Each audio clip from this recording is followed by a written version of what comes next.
to thank you. I can hear you fine. I want to thank you so much, for sharing that with us here at Killjoy Radio XM. I mean, when I first heard it, I was like, definitely something that I want to throw on the station because I love just the feel-good music, about it, and just the message and the bio and everything that you sent over. It just really kind of goes along with what we're looking for at the station. So, big ups to you, bro. Big ups to you. Cool, man. I'm glad you like it. And it's always good that when people appreciate what you're doing.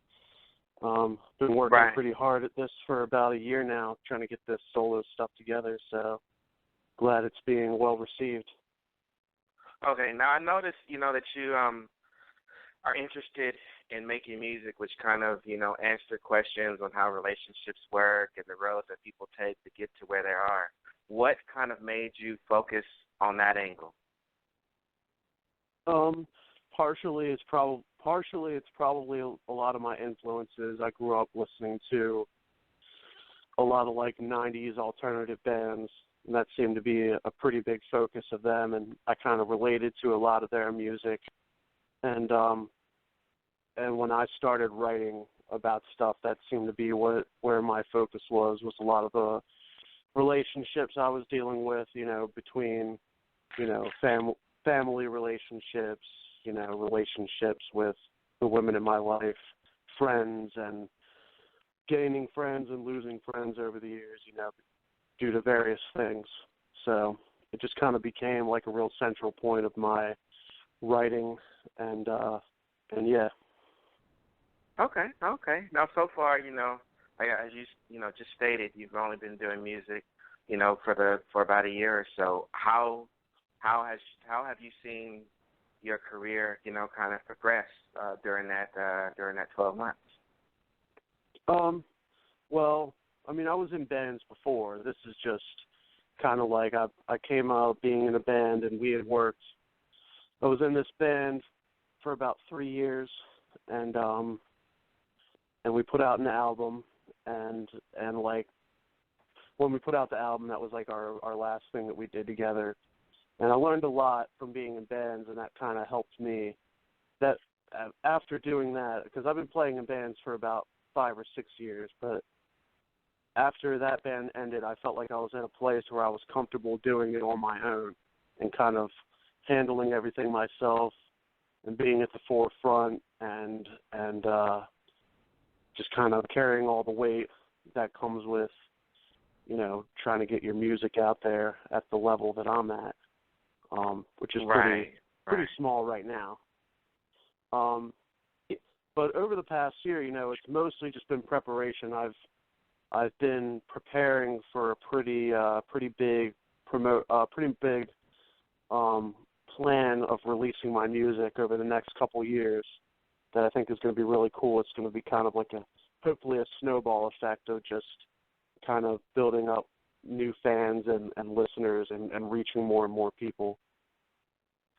Right. And that's important because, connecting with the fans is kind of how your music kind of expands out to the masses, and the more people that kind of draw into it, the bigger that you become, as an artist. And so, you look at the fact that you were in bands. What do you think kind of swayed you away from working with a band and going out as a solo act?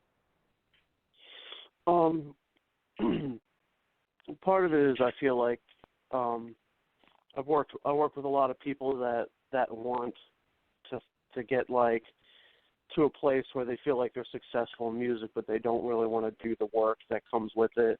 And it is a lot of work. It's a lot of networking, a lot of time spent, and I just spent the whole weekend, my whole past weekend at a music conference where I was just told by a bunch of people who were basically living off of working in music that if you want to be a musician, you're not going to make a lot of money.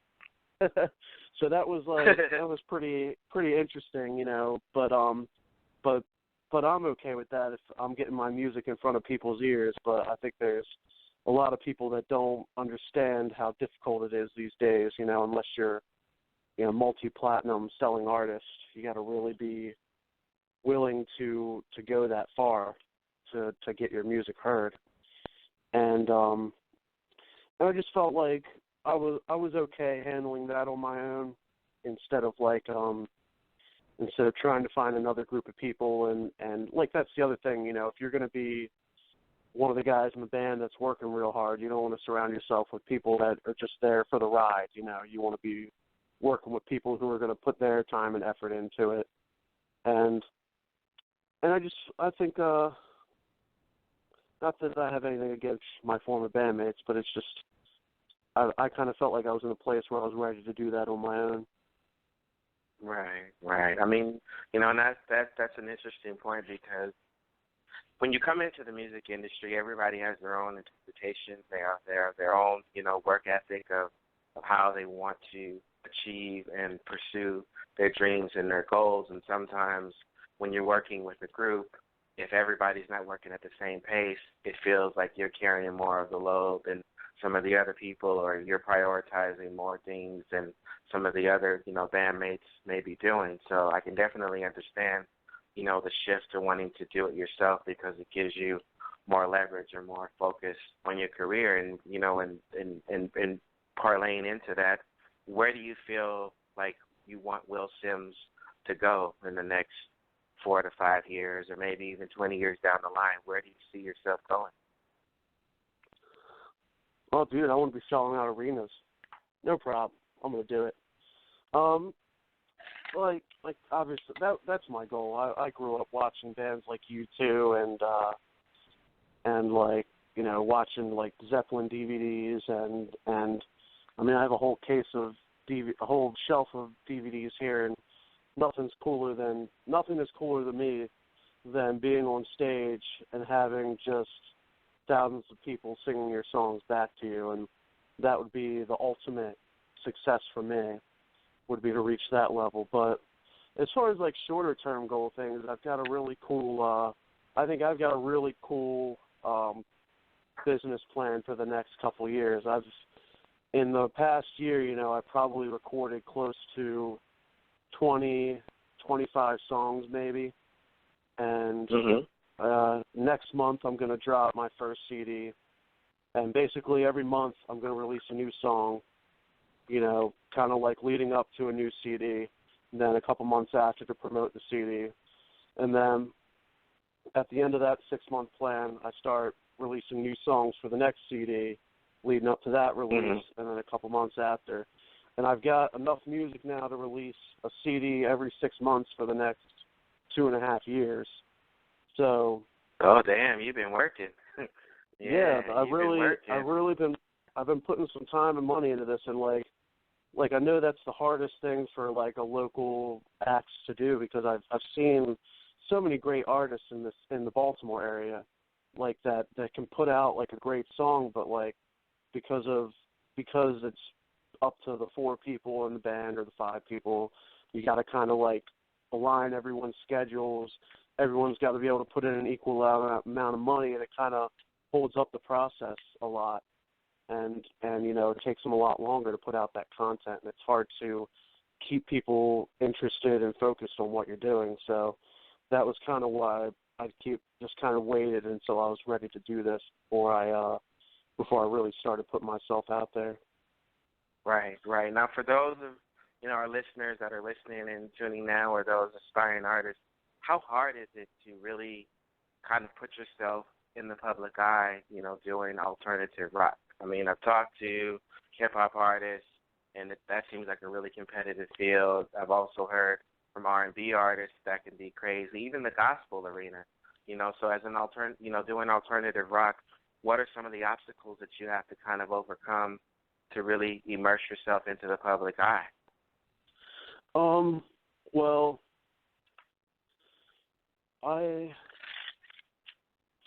it's definitely in any genre of playing music, you definitely deal with cases of like dealing with other acts and stuff that can be a bit cutthroat or you know, have a negative impact on you or the scene around you.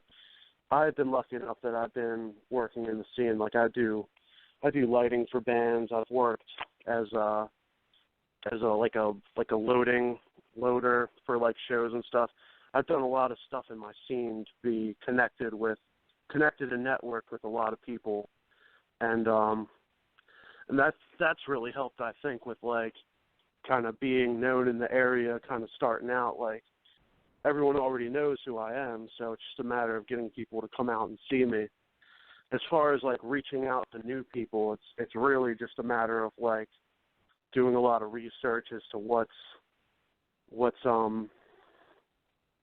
ways of getting people to hear your music. I mean, you want to start with your closer friends and family and stuff, and kind of build out from there. But it's always tricky, you know, especially in the industry that's constantly evolving, and artists are making less and less for the amount of money they're putting into it.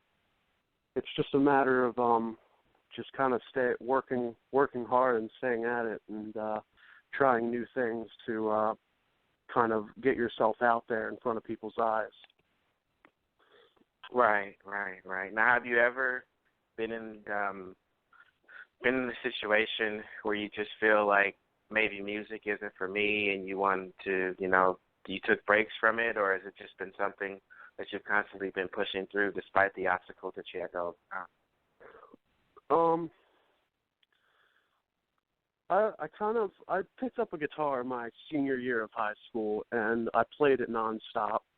That's kind of what got me into music. I knew that when I started playing that it was something I was passionate about. It probably wasn't until I was in like a band writing songs and like feeling like I could do that well that I thought that I could actually do something with it. But there's times where like I go to like music conferences and stuff and kind of hear like about how things are in the music industry now, and there's always kind of that thought like, is this something I really want to do? Do I want to get in a van and drive across the country and barely be making it? But then you hear the stories about the people that are doing it, and they love doing it. You know, they generally love it. You know, if they're driving and their tour bus breaks down, you know, they find a way to make that show and do that show. You know, that's what they do, and they love doing it. It's just like any job you're going to have. It's going to have its good days and bad days, and I'm willing to do that if it means doing what I love doing. Okay. Now, is music your full-time gig, or are you balancing it in with a regular 9 to 5? Yeah, I do a couple different things. My full-time job is I'm a server. That's probably what pays my bills more than anything. I work as many hours as I can, and that's kind of what the only reason I've been able to get all my music recorded and pay for all the promotional material that I've been doing and getting artwork done and all that stuff, you know, and especially because I'm a solo artist, if I want someone to come in and play a show with me or play on a recording, I try to give them money for doing that, you know, because that's their time and effort they're putting in, and it's not like it's going on like a band name that everyone can call their own, you know, it's just me. And that's a little pricey, but I pretty much move nonstop. I'm also a teacher. I teach Taekwondo a couple nights a week. Oh wow! And I also do lighting for bands. Bands hire me out on a show-to-show basis, so that's like another income I get. So I stay pretty busy. I try to, on my days off, I try to plan my stuff out, you know, month to month. That way, like, I know I need off this day at work so I can go in the studio and get this done. But you know, every now and then there's that day where it's like, wait a minute, was the studio on Monday or Wednesday? And I didn't mark it right in my phone. And now the drummer is planning on coming Wednesday, but the studio date's Monday, and I'm working Monday. It's like, it can get a little tricky sometimes, but. Okay. Now, when can we expect some music videos from you? I know that you've been, constantly working towards those, and I'd love to see, a visual for Amber Eyes or, some of the other music that you have going on. Yeah, the Amber Eyes video is coming, man. I keep seeing, like, little glimpses of it. We shot it on green screen, and so, like, that was like, it was like a lot of effects and stuff the director had to do. The director, his name's Edgar Dave Nazario, and he's a phenomenal cameraman and director in the area. He does short films and stuff like that. But from what he told me, it was not very easy working on the green screen. It's a lot of stuff, and it's not something he was particularly prominent at. But from what I've seen, he did some really good work. I'm just waiting to get a final edit of that. And I did a music video for Unwind as well, which will hopefully be coming out in the next month or so. We've got a couple other videos in the works for songs off the upcoming album. I've been lucky enough to find some local cinematographers that are willing to work and help me get some stuff done, and it's just been good like that. I've been lucky enough to have people that are passionate about what I'm doing too. They like the songs and they want to help me get it out there in front of people. Okay. Now, how do you find the visuals, from it? Is that something that you have to sit down and plan yourself, or is it just it kind of, comes to you in the middle of the night and you're like, okay, let me write this down and, talk with, my director and then tell him this is what I'm thinking and this is what I want my treatment to be? Each video I do kind of get like a grand scheme in my head, but usually a lot of it comes down to like budget, like how much money do I want to put in this video, I'm not going to ask someone to like shoot a whole like movie's worth of footage for me if I'm only paying them like a couple $100, So some of them, a lot of it right now is mostly like performance stuff, like the Amber Eyes video. It's mostly performance, but it's also going to look really cool, like with all the digital effects and stuff that are being added in. And the video for Unwind is pretty straightforward. It's kind of like live performance footage, but mostly I'm trying to capture like what it's like seeing me live and the energy we put in. I'm lucky enough to have a lot of musicians in the area that are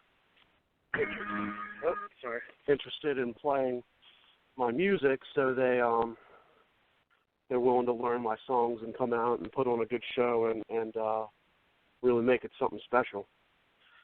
But I do have a couple I do have a couple videos that I'm going to do that are a bit more story driven, and I'm kind of excited about those because a lot of the videos I grew up watching, Matchbox 20 videos and bands like Fuel and stuff, where there is like a bit more story element to them and a lot of cool visuals, and I'm pretty excited to get into some of that stuff too. Okay, dope. Well, I'm definitely interested in checking out the video for Amber Eyes. So I noticed that we've talked a lot about budget and, strategically planning on how to, put everything together as it relates to your music. How does that all relate when you're putting together a show? I have to really plan a show out. Like, I have to plan it months out. I got to know, usually the two biggest things are for any band is a vocalist and drummer, and luckily I'm the singer, so that's not hard, but finding a good drummer that's going to like be able to play the stuff correctly, that's going to be professional enough to know that I need it played the way that it's supposed to be played and not like just be going off the wall the whole time on the drums. Got a couple good friends that are really, really great drummers. The other thing, too, is, making sure, like, I've got a couple people that are kind of, like, on a list of drummers, but a lot of them have other bands and projects, so I got to make sure that they're not already playing. And then from there, I usually try to find, I have my friend Nick who plays bass. He plays in a couple bands, but he's usually pretty free. And then I find my guitar players. And then once I have the band together, I kind of work out from there. I try to find, usually I'll ask if my producer, Tony, is able to play keys, but if not, we're usually able to make it work without him. And then from there, I'll just kind of gauge the show. I might hire a lighting guy to come do our lights or someone to come film the show. I try to make sure I get the most out of every show that I can. You know, I got a show coming up in a couple weeks that we're thinking might sell out. Not necessarily because of us. We're a couple bands that work together, but I'm thinking the show's going to be sold out. And I was like, I want video of that show. You know, I want video of the crowd and everyone having a good time. You know. Okay. Well, yeah, we have a caller that has a question for you, but before we jump into that caller, we're gonna play Unwind. So here's Unwind by Will Sims, and then we'll get back in the studio with it. Will, man, I gotta say, you know, that bridge where you just let loose on the guitar, I'm so jealous. I wish I could play, you know, myself, but that's one of my that's just one of my favorite parts of the song, because you just go, and that's just, you know, and that's just, you know, I think out of Amber Eyes and Unwind probably. When I heard Amber Eyes, I was like, yeah, okay, we're adding this to the station.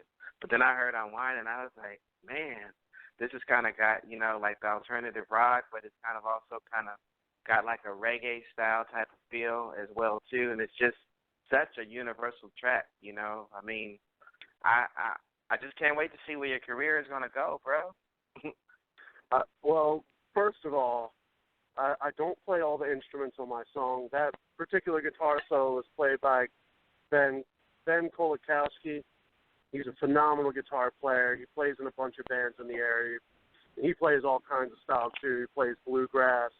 He plays in, like, a Led Zeppelin tribute. He does all kinds of great work.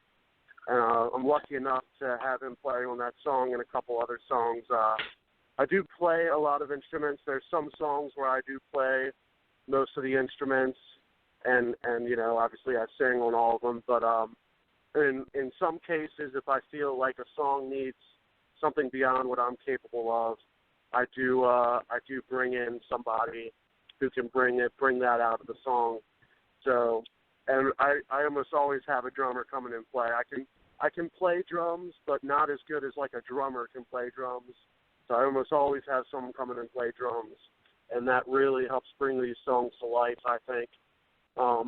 As far as like other music and stuff, I'm always pushing myself to try something new and expand my sound and experiment a little bit. But you know, I try not to get like too far out there, you know. But I want people to be able to relate to what I'm doing, but also, you know, I also like feeling like I'm very versatile and able to try new things. Right, and that's important. Because that's what's, you know, that risky shift is what's going to draw people in. So let me ask you, if you could work with any musician, you know, dead or alive, that was outside of your genre, who do you feel like you would make the best track with? Ooh, that is tough. I've never actually thought about that. You know, I'm usually thinking about, is this person going to show up for the session next week? Oh, man. Ooh, that is a tough question.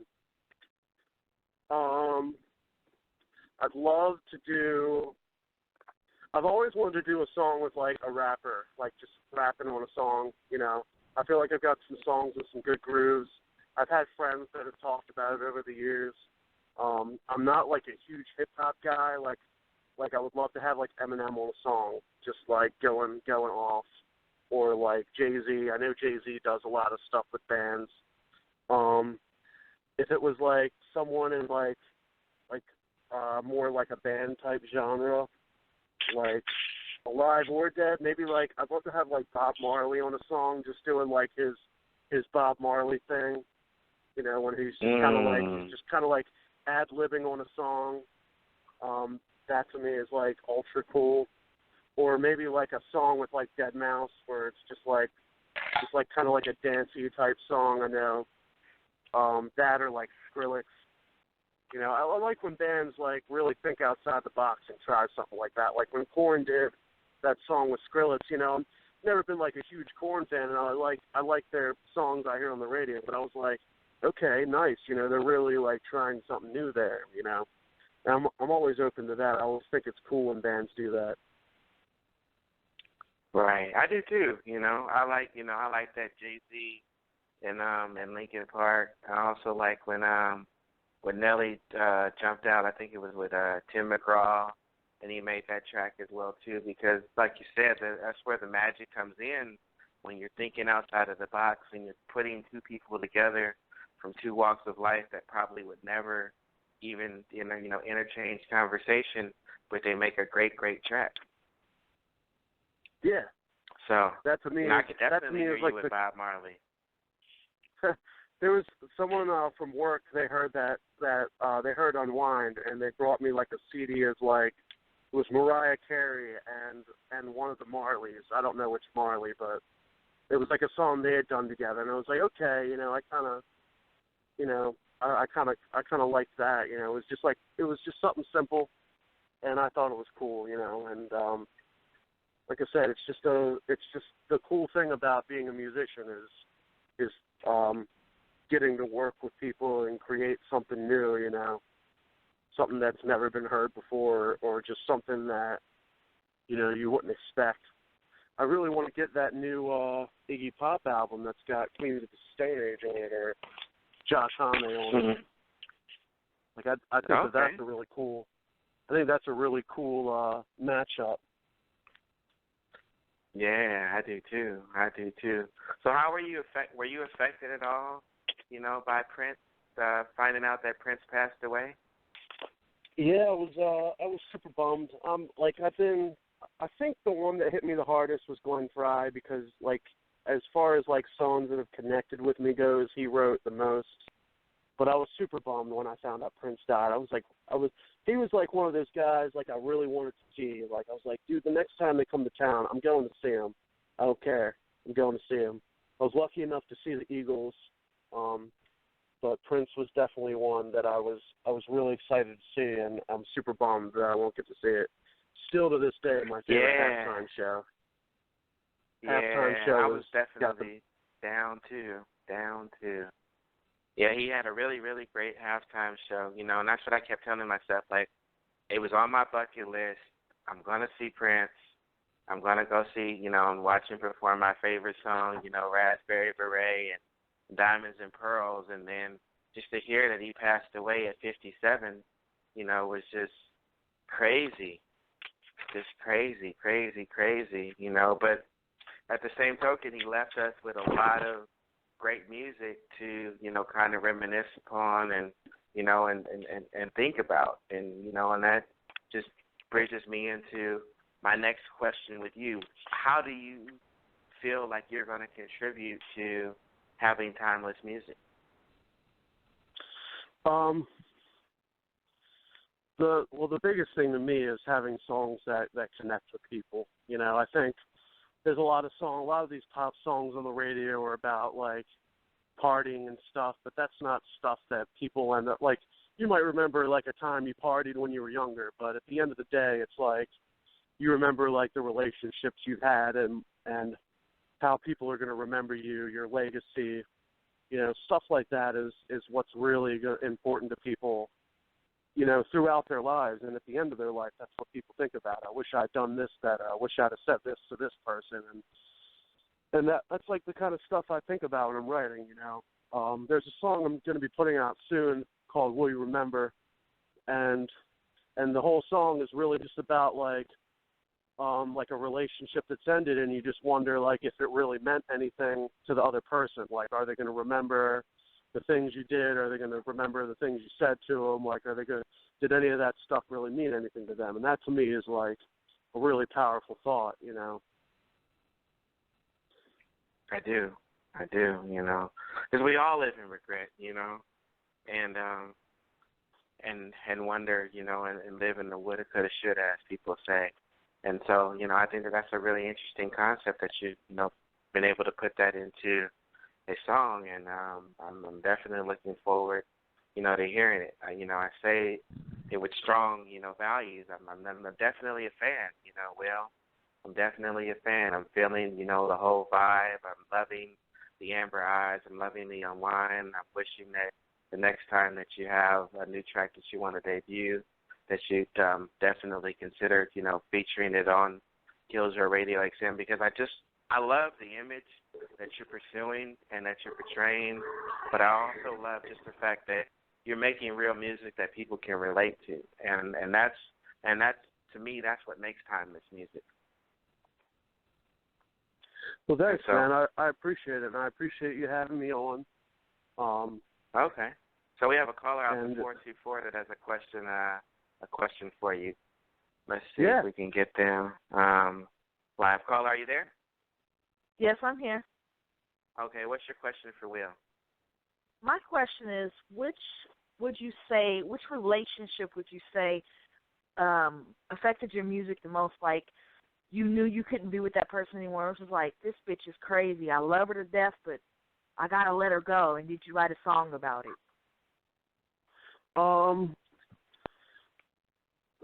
The relationships that seem to affect me the most is when I really like someone, when I really feel strongly about someone, but either they're with somebody already or they don't feel that same way about me. And it's just kind of like that like thing that I can't quite have. And that always like hits me harder than anything. You know, I've had people, and I've been in reverse. I've been in the reverse where like I've had someone that's crazy about me, and I couldn't really feel anything for that person. So I know what it's like to be in both positions, and I feel like those are always the songs that bring the most creativity out of me. Yeah, definitely that situation. Where do you draw your, like, I know a lot of writers have stumps. When you find yourself in a stump, how do you pull yourself out that stump and say, you know what, let me get it together and start writing again?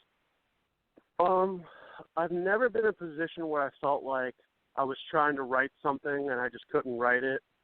Generally, I kind of work from different places. If I have music, I might like write something for it and then come back to it later when I feel more passionately about it. If I've had times where I'll just be at work and I'll write a whole song out. I'll just write all these lyrics out. Like I was at work one day and I wrote a song called Death Wish. It was a really bad day at work. and I was like, for whatever reason, this song just had me excited. So I went home and I sat down and I played it on guitar. I figured out how to play it on guitar, like how I wanted to play it. And then I took it to my next band practice and the whole band was like, dude, we're learning that song. And we learned that song in like 1 week.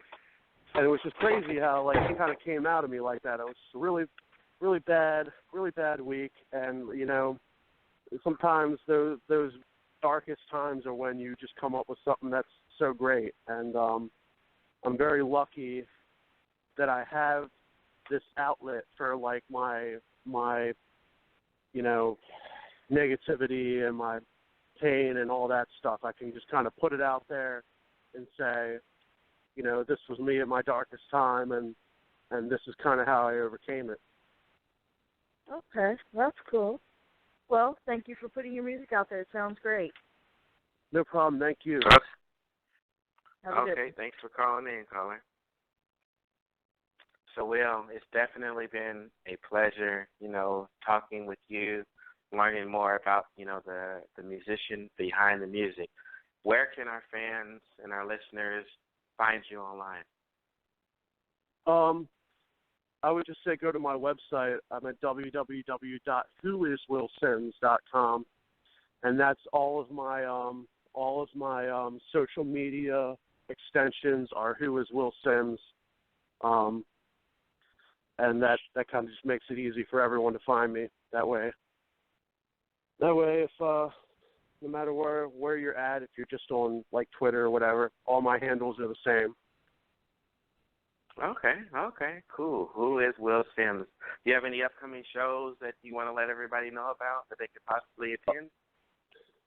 I'm going to be at Vagabond Sandwich Company in Bel Air on Saturday, April 30th. That's going to be an acoustic show. It's like a fundraiser for Band Together for Harford County. And then the following Saturday, May 7th, I'll be at Metro Gallery in Baltimore. And get your tickets now because it's probably going to sell out. Okay. Are you ever going to be in Houston? Because I'd love to come see a live set. I don't know that I'm going to make it to Bel Air or to Baltimore anytime soon. Where are you going to be in Houston? I would absolutely love to come to Houston. I think once I start getting my music out there rolling, I'd like to talk with some people about going on the road. So definitely a possibility. Okay. Well, yeah, we definitely love to see you out here in Houston. It's been a great interview. Talking with you, learning more about the music. And is there anything that you want to leave our listeners with before we let you go? Please just find me and follow me on anywhere. I got my new album coming. Hopefully I'll have it by June. Have it out by June. I'm just waiting on a couple things to come through, and then I'll have it out. So I hope you're ready, because once it starts, it's not going to stop. Awesome. Well, yeah, once that video comes out, make sure you share it with us at KilljoyRadioXM.com or tweet it to us at Killjoy Radio XM. We love to retweet it and share it. We're definitely going to have our program director reach out to you to see what we can do to get you out here to Houston so we can see you perform live. And any new music that you have, don't hesitate to reach out to us because we love to hear it, Will. And I want to wish you the best of luck in your career. It's just been a pleasure. I thank you for your time. I know you're busy and got a lot of stuff going on with the music, but, we thank you again for sitting down here with us at Indie Talk Live and talking a little bit more with us about your music. Thank you so much for having me. No problem. This is DJ Thruvo. I'm your host of Indie Talk Live, and today's guest was Will Sims. We're going to close out the interview and play Unwind one more time for those listeners that didn't get a chance to hear it.